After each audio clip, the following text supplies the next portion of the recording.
Bine ați revenit la o nouă ediție Echilibru. Ca de obicei, sunt gazda dumneavoastră, psihologul Elena Harbor, iar astăzi încercăm cumva să răspundem la celebra întrebare: să fiu singur sau să fiu într-o relație? În ultima vreme, tot mai multe persoane își pun această întrebare, fie că sunt singure, fie că sunt într-o relație de cuplu. Ar putea fi ușor interpretat din multe puncte de vedere. Sunt persoane care sunt singure și își pun această întrebare, iar ceilalți ar putea cumva să spună că strugurii sunt acri, între ghilimele. Dar sunt și persoane care sunt într-o relație și își pun această întrebare, dacă să fie singur sau nu. Categoric ajung să-și pun această întrebare în momentul în care clar ceva din relația în care sunt nu merge cum trebuie și atunci se pune întrebarea dacă să plece sau să rămână. Însă, această alegere, dacă să fiu singur sau să nu fiu singur, nu are a face cu a fi sau a nu fi într-o relație propriu-zis, ce are a face cu propria capacitate de a fi într-o relație și, totodată, cu o motivație reală și asumată a unei relații. Ceea ce vreau să subliniez este că nu toată lumea are capacitatea de a fi într-o relație.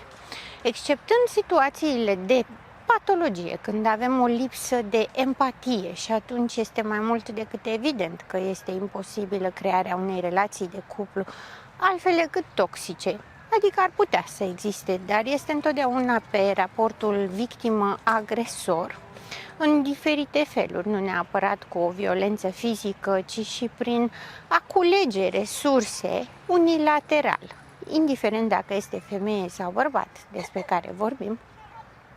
Dar există și situația în care nu există o patologie, există empatie și totuși există singurătate. Există singurătate pe alegere sau pe lipsă de opțiuni.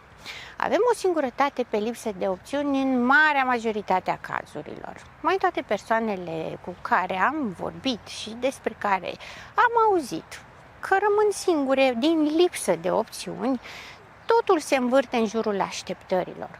Așteptăm ca celălalt să vină și să facă și să ne aducă și să fie minunat și extraordinar și să facă tot ce n-am făcut noi vreodată și să ne aducă tot ce n-am avut vreodată. Categoric că este o așteptare fantezistă. Este frumos să avem așteptări și categoric aceste așteptări sunt cele care motivează intrarea într-o relație. Departe de gândul de a ne fi autosuficienți și a avea tot ce ne trebuie și tot ce ne dorim fără să avem nevoie de altcineva, da, avem nevoie de relații, pentru că suntem născuți să fim sociali. Însă, dacă avem o teamă de intimitate, o teamă de dezvăluire, o teamă de a fi împreună cu celălalt, atunci devine aproape imposibil. Și avem persoane, sunt și în viața dumneavoastră, cu siguranță. Există persoane care spun, îmi doresc, dar totuși fiecare persoană sau posibilă persoană care ar juca acest rol de partener are câte un cusur. Este ceva care este în neregulă, ceea ce face categoric imposibilă o relație. Vorbim despre aceste persoane care au așteptări foarte mari, care își doresc ca celălalt să le dea și să le ofere, chiar dacă sunt dispuse să ofere în schimb. Pentru a fi într-o relație este vorba despre capacitatea de a fi într-o relație. Când vorbesc despre capacitate, vorbesc și despre împărtășire și despre toleranță, dar nu despre sacrificiu, cum este de cele mai multe ori crezut. Pentru că relația nu este despre sacrificii, este despre toleranță, dar este mai mult despre împărtășire. Și în primul rând se pune accentul pe a te cunoaște. Nu poți să iubești pe altcineva atât timp cât nu știi să te iubești pe tine. Și cum faci să te iubești pe tine? Ei bine, îți trebuie toleranță și îți trebuie răbdare și îți trebuie mai mult decât atât să te cunoști. Ca să poți să intri într-o relație și ca să poți să ții o relație, este nevoie de inteligență emoțională, inteligență socială, este necesar să te cunoști pe tine și să înveți să te iubești pe tine. Să te iubești în sensul în care să te îngrijești, în sensul în care să-ți oferi timp, grijă, atenție, în sensul în care să-ți cunoști nevoile reale, pentru că foarte mulți oameni din cei care spun că vor o relație, dar nu au găsit pe nimeni potrivit, ei de fapt nu vor o relație, pentru că nu-și cunosc nevoile reale, ci doar se gândesc la posibilele nevoi pe care le-ar putea avea. Acele nevoi frumoase din povești. Da, poate mai toți dintre noi ne dorim să fim într-o relație, dar este o mare diferență între a ne dori și a fi într-o relație. Capacitatea de a fi într-o relație se învață, nu este spontană, nu se naște pur și simplu prin creștere și educație, ci se formează prin alte relații. Prin relația de atașament primar cu persoanele de îngrijire sau părinții, acolo începe, cu frații, surorile, cu verii, cu rudele și apoi se extinde la colegi, prieteni, până ajunge să fie vorba despre o relație romantică. Avem cu toții tendința într-o relație romantică să investim în plus și mult, mai ales în perioada de seducție. Însă ne gândim automat că după ce trece perioada de seducție, poate nu ne mai place sau poate descoperim că nu este ceea ce am căutat. De obicei așa se întâmplă și aici vorbim despre capacitatea de a fi într-o relație. Dacă pornim cu ideea de a face seducție, de a-l influența pe celălalt, astfel încât să ne placă, să ne dorească și să se formeze o relație de cuplu, pentru ca ulterior să spunem am obosit, nu mai vreau, până acum eu am făcut, acum fă-mi tu, că de asta m-am zbătut atât.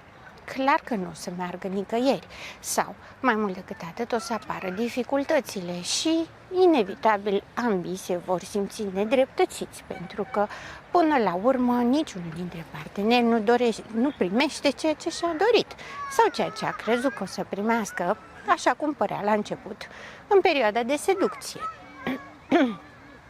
Dacă rămâne sau nu rămâne singur, cineva, oricine, o persoană, atât bărbat cât și femeie, este o opțiune personală întotdeauna, dar este important să fie o opțiune reală, conștientizată, să știe care îi sunt nevoile, care îi sunt prioritățile, la ce este dispus să renunțe din zona de libertate sau la ce este dispus să renunțe din zona de cuplu. Pentru că este foarte simplu să se despartă și apoi să se plângă că este singur sau singură. Este foarte simplu să ia decizii, să zicem, impulsive, sau este simplu să se sacrifice și să reproșeze partenerului sau partenerei acest lucru ulterior. Dar cum rămâne cu capacitatea de a face relația să meargă? Pentru că acolo înseamnă că lucrurile pe care le facem pentru celălalt sau pentru relație sunt asumate, sunt pentru că ni le dorim noi și nu ca să-l constrângem pe celălalt. Această idee este foarte des întâlnită în ideea în care, da, fac mult, ofer mult ca să și primesc mult, dar fără să întreb în mod real dacă celălalt are nevoie de ceea ce îi ofer sau nu, dacă își dorește ceea ce îi ofer sau nu. De cele mai multe ori, seducția și toată perioada în care se încearcă negocierea de cuplu se bazează pe ceea ce crede fiecare că și-ar dori celălalt, dar nu pe cunoaștere. Capacitatea de a fi într-o relație presupune totodată posibilitatea de a mă cunoaște pe mine ca să fac loc și celuilalt să existe, ca să-i permit celuilalt să se facă cunoscut cu ceea ce îi place, își dorește și are nevoie în mod real. Pentru că, în mod real, nevoile nu sunt atât de dure, de greu de îndeplinit sau de complicate, așa cum ar putea părea să fie. Mai degrabă sunt complicate fantasmele, scenariile de iubire utopică, idealizată, pentru că acelea chiar nu pot fi îndeplinite. Sau poate pot fi îndeplinite pentru o perioadă scurtă de timp. Însă nu mereu, pentru că devin sufocante și devin obositoare pentru ambii parteneri. Tocmai de aceea, periodic, se vor schimba nevoile și dorințele, pentru că odată ce sunt satisfăcute anumite nevoi, apar altele, ceea ce este firesc, pentru că suntem oameni vii și în schimbare și nevoile noastre sunt în schimbare. Capacitatea de a fi într-o relație aduce și decizia de a fi într-o relație. Tocmai de aceea spuneam și mai devreme că este vorba despre o alegere care e important să fie asumată. Singurătatea are și beneficiile ei, categoric. Nu mai există presiune din partea partenerului și nu mai există sacrificiu din partea propriei persoane. Ca atare se produce o dulce suferință din care lipsește ceva, lipsește împărtășirea, împlinirea și fericirea. Și atunci persoana se regăsește cumva în această indecizie.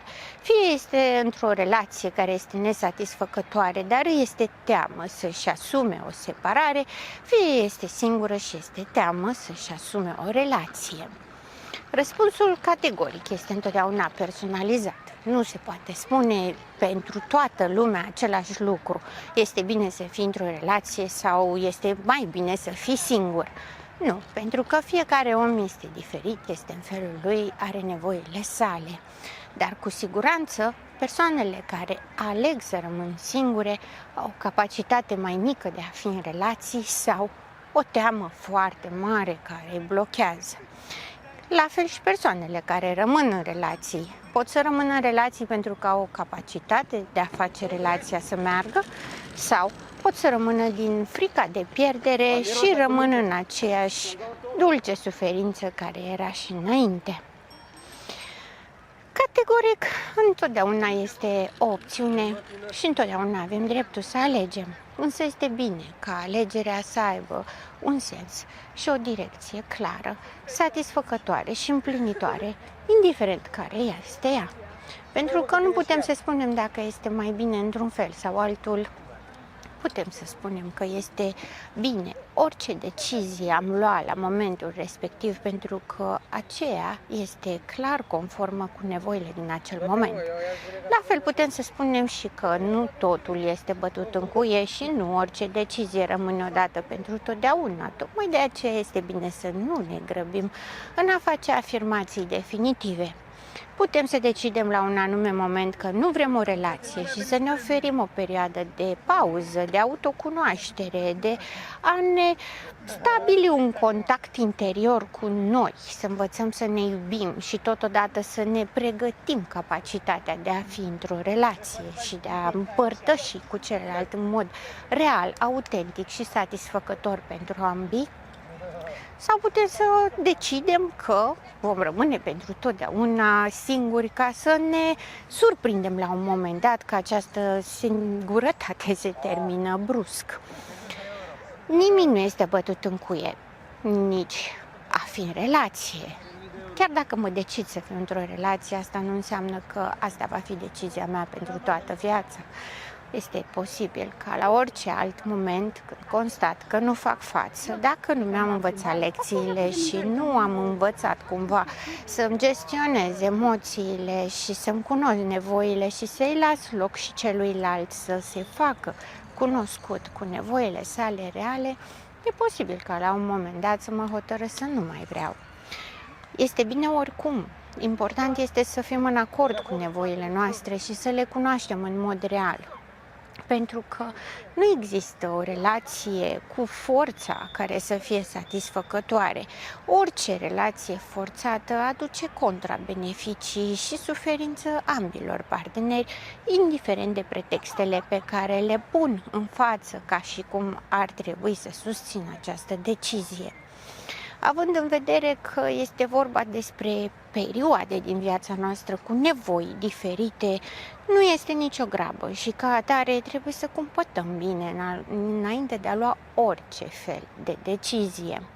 Este important de asemenea să cunoașteți faptul că, în general, după orice separare sau înainte de luarea unei decizii importante de viață, să aveți posibilitatea să fiți puțin singuri, pentru că singurătatea are un mare avantaj.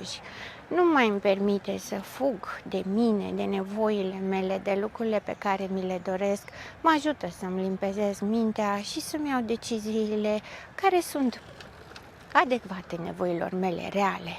Ca atare, singurătatea nu este nimic de speriat, nu este un stigmat și nu este de evitat, ci dimpotrivă este constructivă.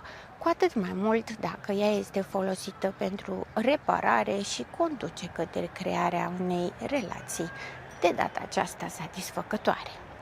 Sunt gazda dumneavoastră, psiholog Elena Harbor, și până data viitoare, rămâneți în echilibru.